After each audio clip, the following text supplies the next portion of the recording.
بسم اللہ الرحمن الرحیم الحمد للہ الذی ہدانا لہذا وما كنا لنهتدي لولا ان هدانا الله لقد جاءت رسل ربنا بالحق والصلاة والسلام والتحية والإكرام على سيد أسلم الوجود سر الله في كل موجود نقطة دائرة الوجود صاحب اللواء الحمد والمقام المحمود الخاتم لما سبق والفاتح لمن غلق المعلن الحق بالحق ابو القاسم محمد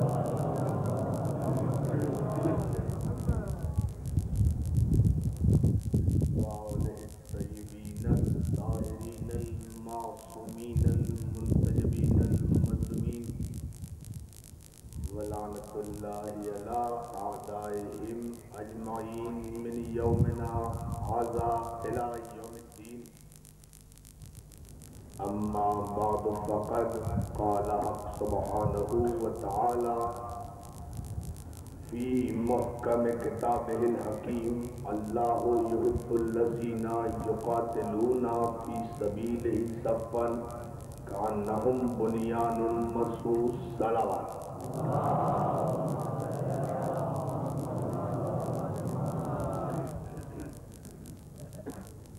حاضرین گرامی قدر عزاداران مظلوم کربلا،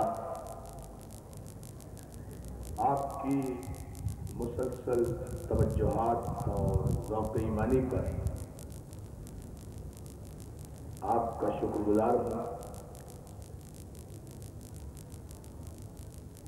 رضویہ امام برگاہ میں شاہ کربلا ٹرسٹ کے زیر اہتمام یہ عظیم الشان مرکزی اشرع مجالس الحمدللہ اب اپنے 7ویں مرحلے میں داخل ہو رہا ہے۔ جہاد معصوم ہمارا عنوان گفتگو ہے، اور اس عنوان پر اب تک کی گئی 6 تقاریر میں ہم نے آپ کی سماعتوں کی نظر جو افکار کیے اس کا محصل و مفہوم یہ ہے کہ خداوند عالم نے ہدایت بشریت کے لیے، نجات آدمیت کے لیے سلسلہ عصمت و طہارت جاری فرمایا انبیاء و مرسلین کی صورت میں، اور ان معصومین نے بغیر تلوار کے، بغیر خون بہائے یہ فلاح و صلاح کا راستہ دکھایا۔ کسی بھی معصوم نے اس لیے کسی انسان کو قتل نہیں کیا کہ وہ کافر تھا، بڑی توجہ اس جملے پر، کسی بھی معصوم نے کسی انسان کو اس لیے قتل نہیں کیا کہ وہ کافر تھا یا مشرک تھا۔ کافروں اور مشرکوں کو ہدایت دینے آئے تھے، قتل کرنے نہیں آئے تھے۔ اگر قتل ہی کرنا ہوتا تو جب سب قتل ہو جاتے تو ہدایت کس کی کرتے؟ صلوات بھیجو محمد علیہ وسلم۔ اگر ایک ایک کر کے سارے کافروں پر تلوار زنی شروع کر دیتے معصومین، تو پھر ہدایت کس کی ہوتی؟ انسانیت باقی کہاں رہتی؟ ان معصومین کے فرائض میں یہ شامل تھا کہ یہ انسانوں کو جو گم کردہ راہ ہے، جو صراط مستقیم سے بھٹک گئے ہیں، جو صراط حق سے ہٹ گئے ہیں، ان سب کو اپنی تعلیمات اور اپنی تبلیغات اور اپنی بصیرت کے ذریعے سے مائل بصراط مستقیم کریں، متوجہ و ایمان کریں۔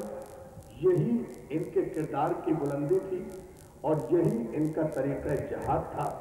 ان مجالس میں ہم نے جناب آدم کا تذکرہ کیا، جناب نوح کا تذکرہ کیا مختصراً، جناب ابراہیم کا تذکرہ کیا، جناب یوسف علیہ نبینا کا تذکرہ کیا۔ جتنے بھی جلیل القدر معصومین تشریف لائے ہیں، سب نے جہاد کیا ہے کفر کے خلاف، مگر تلوار سے نہیں، کردار سے۔ جہاد کیا ہے شرک کے خلاف، مگر تلوار سے نہیں، علم سے۔ اس لیے کہ اسلام کی اساس علم ہے، اسلام کی بنیاد علم ہے، اسلام کا آغاز علم ہے، اسلام کی ابتدا علم ہے، اسلام کی انتہا علم ہے، اسلام کی ابتدا میں بھی علم ہے۔ اگر آپ اسلام کی ابتدا آدم سے لیتے ہیں تو وہاں بھی علم ہے، اگر اسلام کی ابتدا خاتم سے لیتے ہیں تو دعوت ذوالعشیرہ میں شہر علم بھی ہے، باب علم بھی ہے۔ صلوات محمد علیہ محمد۔ دعوت ذوالعشیرہ میں اگر یہاں سے اسلام لیتے ہیں تو یہاں شہر علم اعلان رسالت کرنے والا ہے، باب علم تصدیق رسالت کرنے والا ہے۔ اگر انتہاء اسلام غدیر ہے، میدان غدیر خم ہے، جہاں دین مکمل ہوا، جہاں نعمتیں تمام ہوئی، جہاں اللہ راضی ہوا، تو وہاں بھی یا محمد ہے یا علی ہے۔ یعنی اسلام کے آغاز میں بھی علم ہے، اسلام کی انتہا میں بھی علم ہے۔ اسلام علم کے ذریعے سے سینوں میں گھر کرتا ہے، تلوار کے ذریعے سے سروں کو مسخر نہیں کرتا۔ جو سروں پر مسلط ہو جائے وہ فرعون ہوتا ہے۔ جو سروں پر مسلط ہو جائے وہ فرعون ہوتا ہے، جو سروں پر مسلط ہو جائے وہ نمرود ہوتا ہے، جو سروں پر مسلط ہو جائے وہ شداد ہوتا ہے، جو سروں پر مسلط ہو جائے وہ حامان ہوتا ہے، جو سروں پر زبردستی چور دروازوں سے مسلط ہو جائے، چاہے اس دور میں ہو چاہے اس دور میں ہو، زبردستی رات کے اندھیرے میں چور دروازوں سے سروں پر مسلط ہونے والے کو یزید کہتے ہیں، انسان نہیں کہتے۔ صلوات میرے محمد اس لیے کہ معصومین نے جو جہاد فرمایا ہے، عزیزان محترم، بڑی توجہ آپ کی چاہوں گا اس ابتدا میں، تاکہ آج ایک لطیفہ جہاد معصوم کا ہم سرکاری ختم مرتبہ تک لے کر آتے ہیں، تاکہ کل اور پرسوں کی مجلس میں انشاءاللہ مولا کائنات کے جہاد کی کچھ جھلکیاں دکھائیں گے۔ صلوات بھیجیں آپ آواز بلند محترم۔ عزیزان محترم، کردار کے ذریعے سے، علم کے ذریعے سے، بصیرت کے ذریعے سے انسانی دلوں کو مسخر کرنے والے کو معصوم کہتے ہیں۔ معصوم محفوظ عن الخطا ہوتا ہے، معصوم با اختیار ہوتا ہے۔ یہی تو اس کے معصوم ہونے کی دلیل ہے کہ وہ با اختیار بھی ہے پھر بھی تلوار نہیں اٹھاتا، صاحب ذوالفقار بھی ہے پھر بھی تلوار نہیں اٹھاتا، قوت پروردگار بھی ہے پھر بھی اپنے مفاد یا اپنی دشمنی میں تلوار نہیں اٹھاتا۔ معصوم با اختیار ہو کر بھی انسانی سروں پر مسلط نہیں ہوتا، اور گناہگار بے اختیار ہو کر بھی جسے اپنی صبح کا پتہ نہیں ہے، بہت توجہ جانا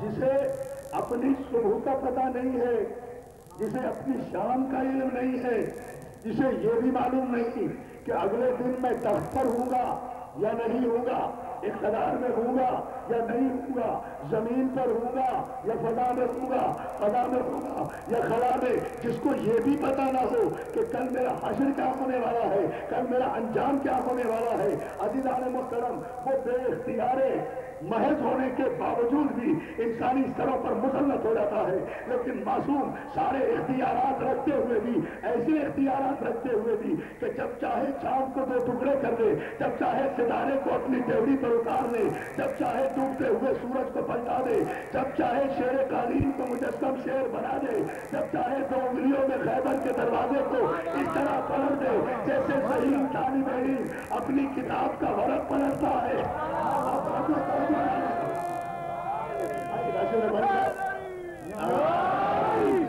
درود بھیجے محمد آل محمد کو بلند ترین سلوات بھیجے محمد آل محمد۔ مولا آپ کو سلامت رکھے۔ ذرا سا اس مرحلے تک مجھے فرمائے کہ معصوم یہ سارے اختیارات رکھتے ہوئے بھی کہ سورج کو پلٹا سکتا ہے، چاند کو توڑ سکتا ہے، ستارے کو اتار سکتا ہے، شیر قالین کو مجسم بنا۔ آپ دیکھیں معصوم کی احتیاط، میں انتہائی جملہ کہہ رہا ہوں ابتدائی میں، معصوم کی احتیاط کا عالم یہ ہے کہ معصوم صرف گستاخ کو سزا دیتا ہے۔ اللہ اللہ بہت توجہ، ادھر گستاخی ہوئی، حجت تمام کی، اب بھی بعد آ جا، پھر جادوگر نے گستاخی کی، پھر کہا اب بھی بعد آ جا، پھر جادوگر نے گستاخی کی۔ باتیں آپ کو سنا ہوا ہے، وہ سنانا مجھے مقصود نہیں، ایک جملہ کہنا ہے اور اس پر میں پورے مجمع کی توجہ چاہوں گا۔ عزیزان محترم 3 مرتبہ وارننگ دی، حجت تمام کی، اور اس کے بعد بھی جب گناہگار جادوگر مسلسل گستاخی پر عمل کرتا رہا، اس وقت معصوم نے دیوار اور قالین پر بنے ہوئے شیر کی طرف اشارہ کر کے کہا کیا دیکھتا ہے، اٹھ اور جادوگر کو نگل جا۔ معصوم آپ دیکھیں اور جہاد معصوم کا طریقہ دیکھیں، ابھی بھی تلوار استعمال نہیں کی، دربار بادشاہ کا، درباری بادشاہ کے، جادوگر بادشاہ کا، لیکن امام کی بصیرت دیکھیں، معصوم کی بصیرت دیکھیں، کیا دیکھتا ہے، اٹھ اور جادوگر کو نگل جا۔ عزیزان محترم یہ تو سارے سنی شیعہ مورخین نے لکھا کہ ادھر امام نے حکم دیا کہ جادوگر کو نگل جا، ادھر شیر مجسم ہوا اور جادوگر کو نگل گیا، مگر یہ کوئی نہیں بتاتا کہ معصوم کے حکم دینے میں اور شیر کے مجسم ہونے میں دیر کتنی لگی۔ محترم سوال میں میرا سوال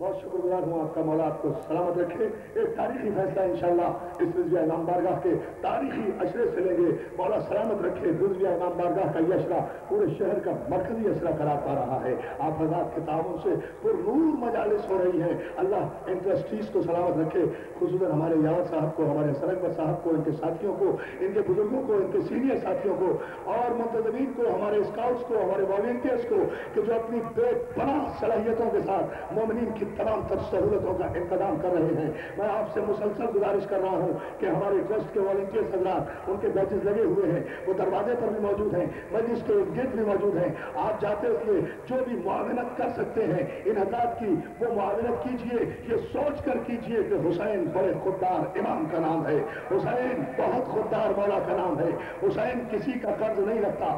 آپ مولا کی بارگاہ میں اگر ایک قدم آگے بڑھیں گے، حسین آپ کو 10 گنا زیادہ عطا فرمائے گا۔ عزیزان محترم اس توجہ کے ساتھ ہمارے ان دوستوں سے تعاون کیجئے۔ میں صرف ایک جملے پر آپ کی توجہ مبذول کرا کے آگے بڑھنا چاہتا ہوں اپنے مضمون پر، اور وہ یہ کہ یہ کسی نے نہیں لکھا کہ کتنی دیر لگی معصوم کے حکم دینے میں اور حکم کی تعمیل میں۔